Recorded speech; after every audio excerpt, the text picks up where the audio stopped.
ఒక భార్య భర్త ఇద్దరు చెరువు గట్టెంబడి పోతుంటారు.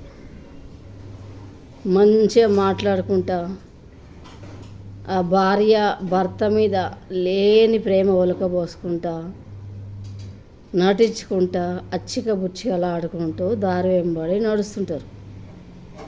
అబ్బో, నా భార్యకి నేనంటే ఎంతో ప్రేమ అని భర్త మురిసిపోతుంటాడు. అట్లే పోతూ ఉంటారు. పోతూ ఉంటే కొంత దూరం పోగానే మంచిగా మాట్లాడినట్టు మాట్లాడి ఆయనతో చెరువులో నూకి పడేస్తుంది. ఆడ చెరువులో పడిపోతాడు. చెరువులో పడిపోయి ఇక ఎట్లనో ఆడ వేరే వాళ్ళు ఉంటారు, వాళ్ళ సహాయంతో బయటకు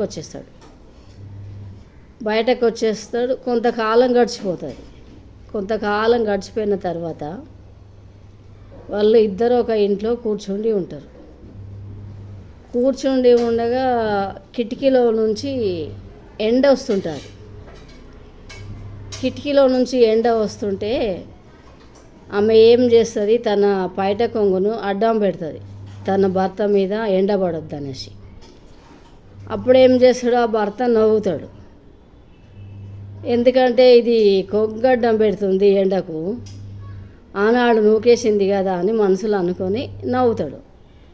ఇక వాళ్ళ ఫ్యామిలీలో వాళ్ళందరూ ఉంటారు కదా, వాళ్ళు ఏంది నవ్విండు అనేసి వాళ్ళందరూ ఆలోచిస్తారు అనమాట. ఎందుకు నవ్విండు ఈ మనిషి, ఈమె కొంగడ్డం పెడతా అని ఆలోచించి ఇక తర్వాత విషయం తెలుసుకుంటారు. విషయం చూస్తే ఇది